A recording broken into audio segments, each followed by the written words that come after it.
If the universe was listening to your every thought today, would you still be thinking what you're thinking now? The voice of your assumption is shaping your world, whether you know it or not. There was a summer, many years ago, when I first came to understand what it truly meant to be heard by the universe. I had read the words, spoken the affirmations, practiced the silence, but I hadn't yet felt the certainty that the assumption I carried within was already moving reality. It was July. The air was heavy with expectancy, and every morning I would rise and speak to myself, "This is already mine." I watched as the world rearranged itself around this inner conviction. Not gradually, not subtly, but instantly. It taught me this one truth. When you watch your mind daily, when you assume the end daily, and feel it as done, the universe begins to listen in echoes louder than thunder. And so I say to you now, watch this daily until July ends. Not as repetition, but as alignment, for truly the universe is listening now. The law of assumption, the feeling as the secret, the knowing that you are the cause, these are not words, they are keys. And when used daily, with intention, you manifest anything. There is a season for everything in the unseen realms, just as the earth has its own rhythms. And while the masses measure their lives in dates and calendars, the awakened one knows that certain times carry a deeper current, a divine pulse beneath the days. July is not just a month, it is a field charged with expectancy, ripening, culmination. Something stirs in the ethers, waiting for the consciousness that dares to assume dominion. Those who feel it sense that manifestation becomes more fluid, more responsive, when the inner state aligns with the right vibration. That is why I say the window is open. But it is not July that gives this power. It is the one who sees July as a signal that begins to access the deeper law of creation.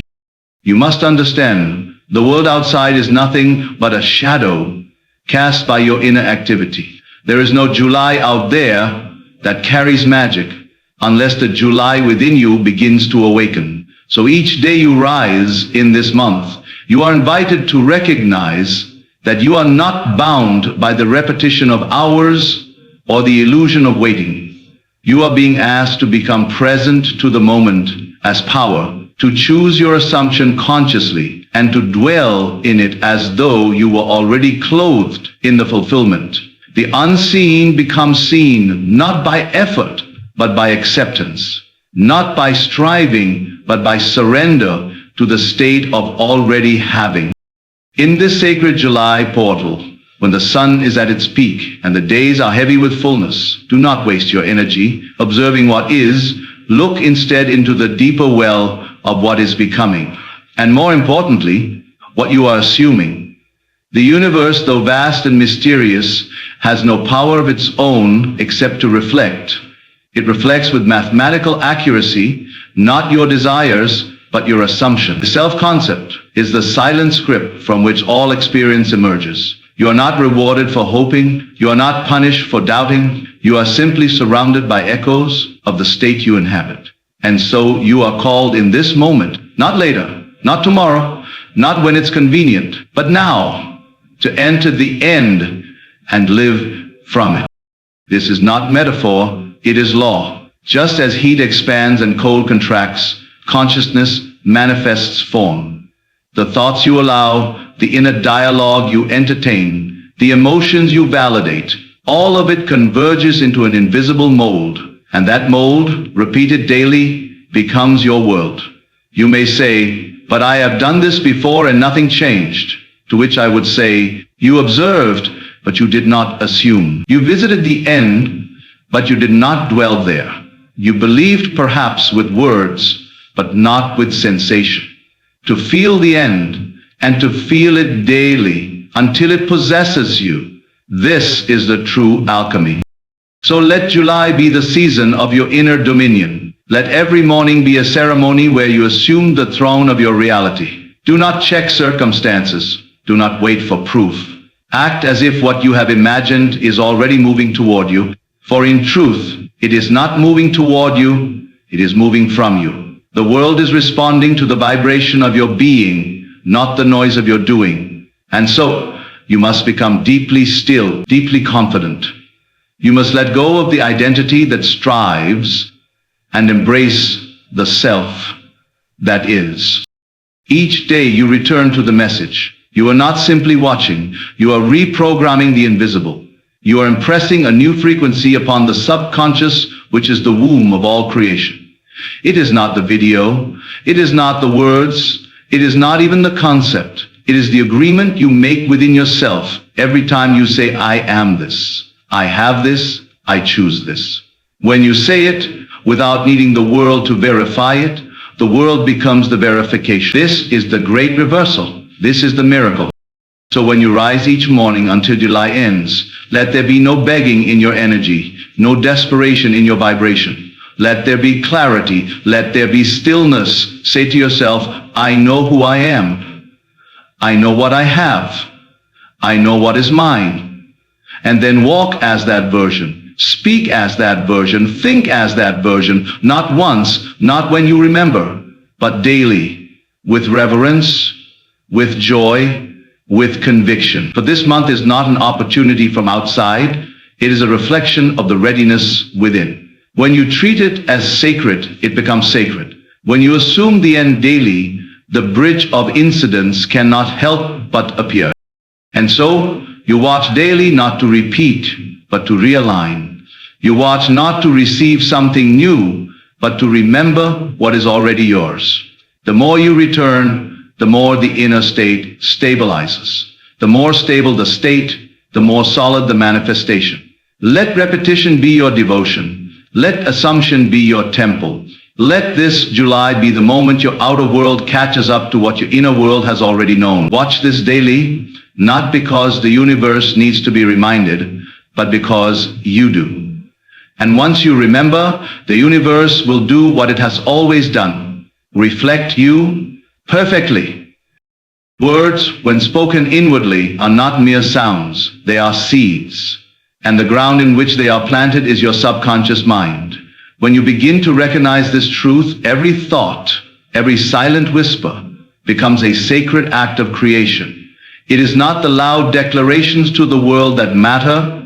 It is the quiet tone in which you speak to yourself when no one else is watching. These are the conversations that shape your life. Most people walk the earth, echoing the past, recycling doubt, entertaining fear. And so their life appears stagnant, predictable. They ask, why has nothing changed?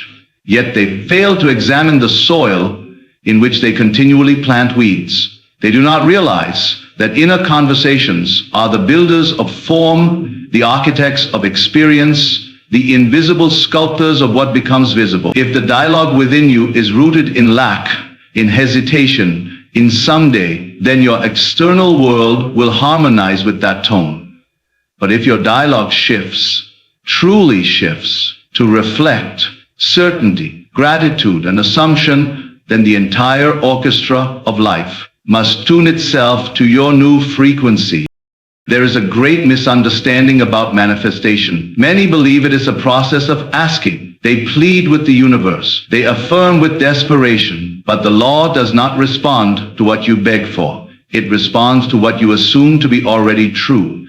It responds to your internal identity. So the instruction is not to ask the world to change. It is to ask yourself, what am I continually saying within? Who am I being? Not in appearance, but in imagination. You must learn to speak to yourself not as the one who hopes for change, but as the one who has already changed. The outer man may still live in the old world, but the inner man must dwell in the fulfilled state. And when this becomes your consistent tone, when your inner world begins to echo with the sound of having, of being, of possessing, then your outer world becomes obedient. You do not have to force it. You only need to remain faithful to the inner script. Now, some will say, but I affirmed for days, I imagined for weeks, and nothing happened. They do not understand that imagination is not a ritual, it is a residence. You cannot visit the state of your wish fulfilled like a tourist and expect the land to become yours. You must become a citizen of that state. You must speak from it, not about it. You must look upon the world as if the desire had already come to pass. And in doing so, your inner conversations shift from hope to gratitude, from doubt to knowing. Imagine the man who desires wealth. If he still speaks to himself about bills, about lack, about what he cannot afford, then he has not truly assumed wealth. No matter what affirmations he recites aloud, his subconscious hears only his dominant belief. But if he begins to speak to himself as one who is already provided for, as one who gives, invests, enjoys abundance, then the law must respond. Not because he said the right words, but because he became the right vibration. This is why daily repetition is vital. Not because the truth is not powerful enough to work instantly, but because the mind is often too entangled in habit to believe it at once. So each day you return to the inner voice, you correct it, you purify it. You speak to yourself again as the one who is, not the one who wishes. And eventually, the new voice takes root, it becomes natural, and what is natural becomes inevitable. You are not changing the world through action. You are changing the seed that determines what the world shows you. And the seed is your inner dialogue. To change that dialogue is to rewrite destiny. Speak from the end. Assume the tone of already having received. If you were already successful, already loved, already whole, how would you speak to yourself? How would you respond to situations? How would you walk into a room? Take a moment now and test this.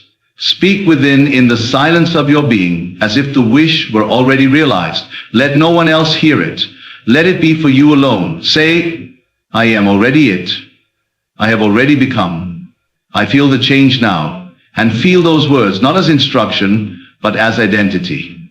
If this becomes your practice, your daily immersion, then what once felt like a distant future will become your present moment. The law does not care about appearances. It moves by faith. And faith is not blind.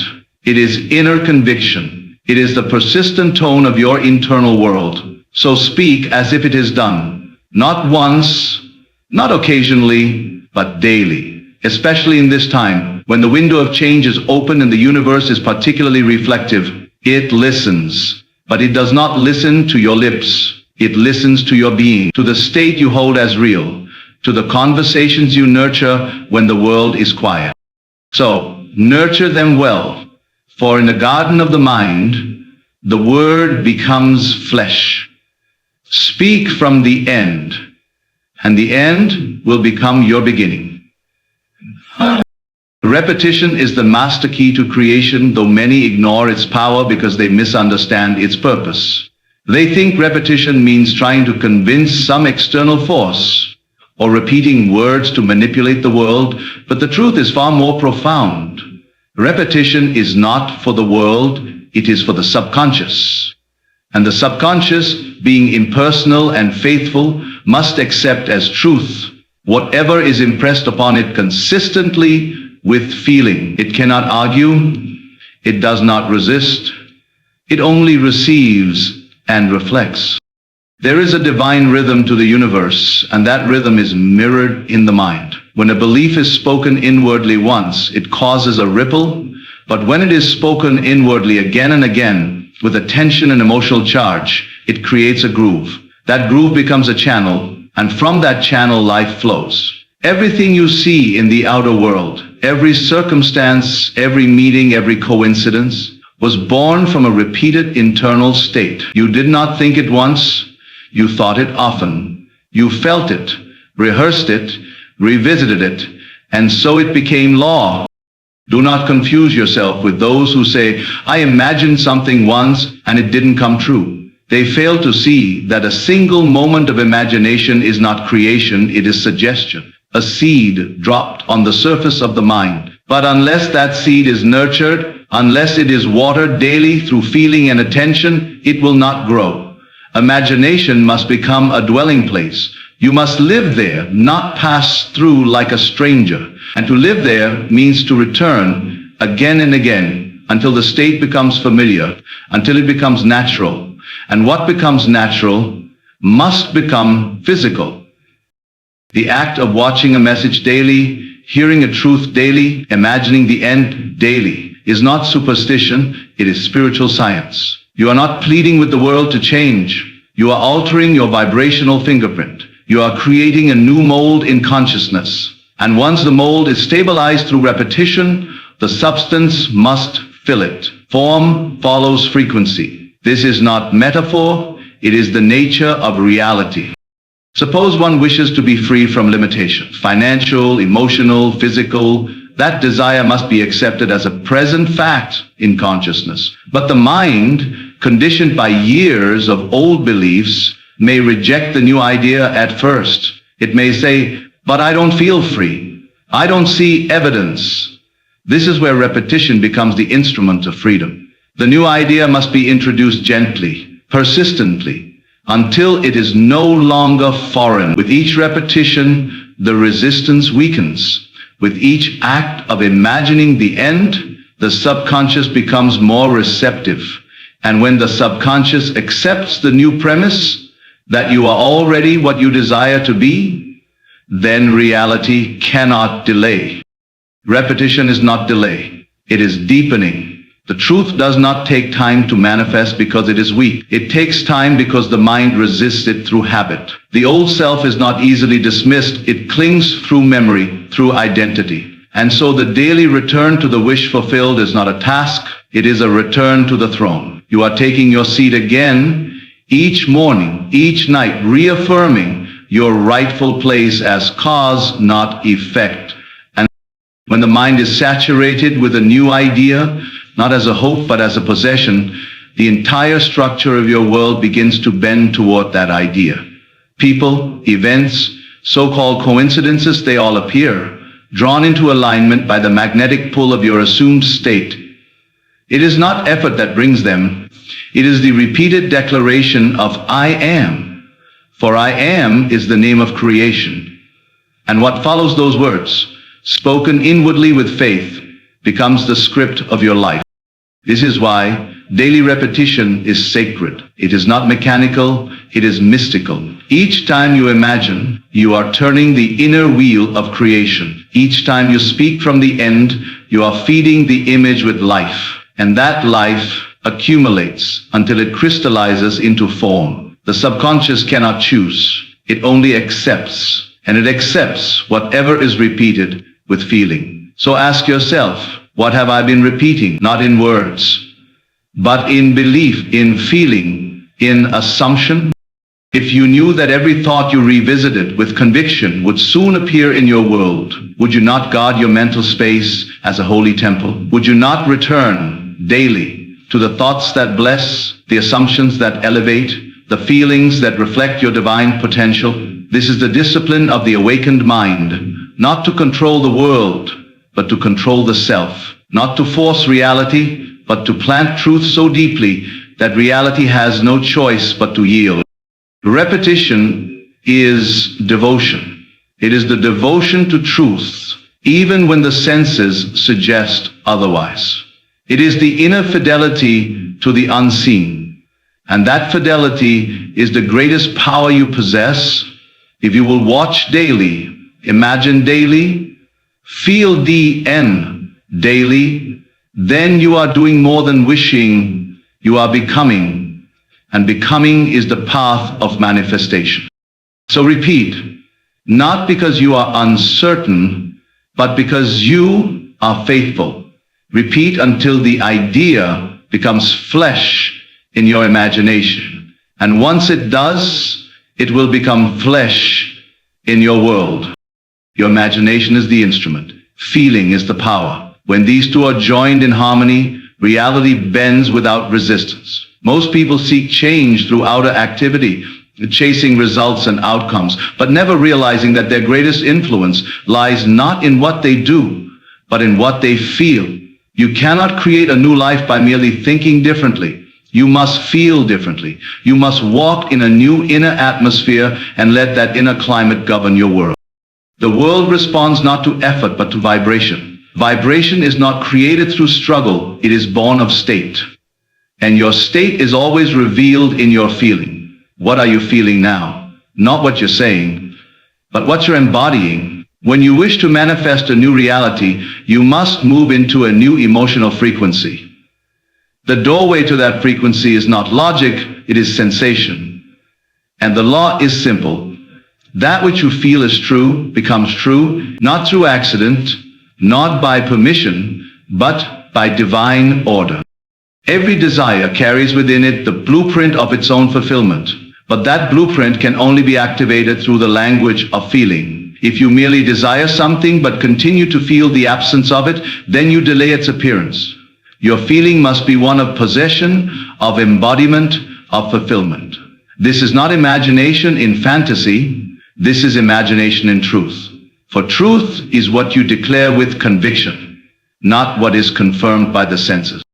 You do not need to know how the thing will come. In fact, to concern yourself with how is to introduce resistance. The bridge of incidents, those seemingly unrelated steps that carry you from your current state to your fulfilled one, will appear on their own. That bridge is never built by force, it is built by assumption. It is traveled by faith, and it is walked by one who feels the reality of the end so completely that the journey becomes invisible.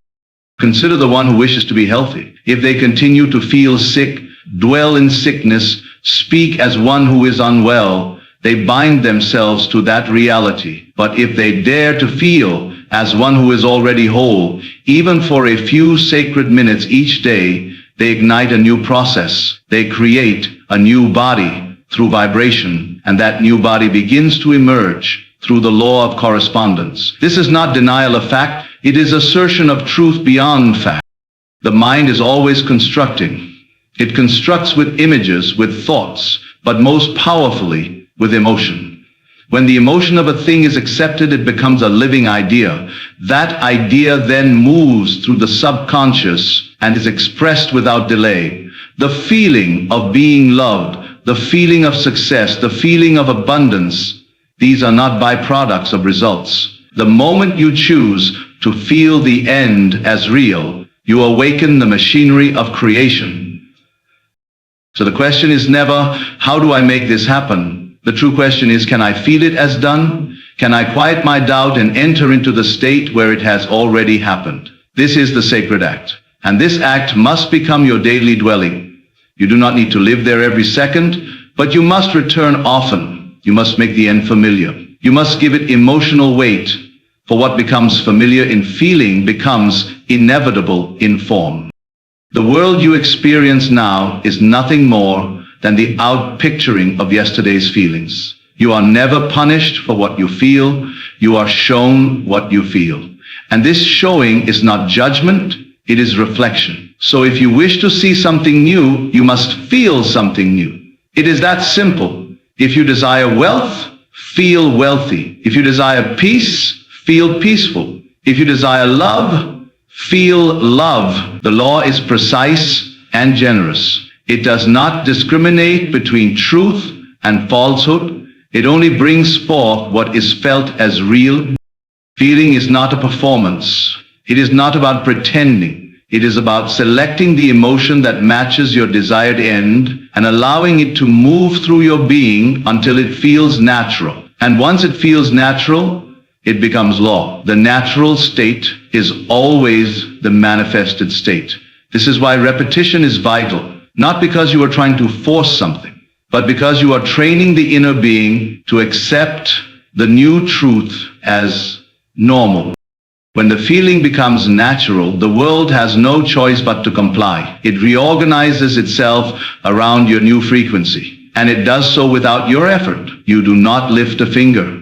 You do not need to hustle, persuade, or chase. You become the vibration and the world becomes the mirror. This is the sacred circle. The inner creates the outer, and the outer reflects the inner. The law works silently, but unfailingly. So return to the feeling often. Visit the end each day, not with urgency, but with quiet confidence. Let the mood of fulfillment enter your body. Walk as one who already has. Speak as one who already knows. Move as one who already is. For in doing so, you place yourself in alignment with your wish fulfilled. And in that alignment, miracles are not rare. They are natural. The power has never been in the days, nor in the rituals, nor in the repetition for its own sake. The power has always been in you, in your ability to assume, to feel, to dwell in the end as if it were already your home. July is not magic. You are. But when you give meaning to this moment, when you return to your desired state each day with quiet confidence, you awaken the law that governs all creation. Watch this daily, not to be changed by words, but to remember the truth already buried within you. Speak from the end, feel from the end, live from the end. And as you do, the outer world, so long mistaken for the cause, will bend, reshape, and reflect the inner certainty you dared to hold. The universe is listening now. It is listening to the tone of your being, the echo of your self-concept, the assumption you claim as true. So give it something beautiful to reflect. Assume it is done, and it will be.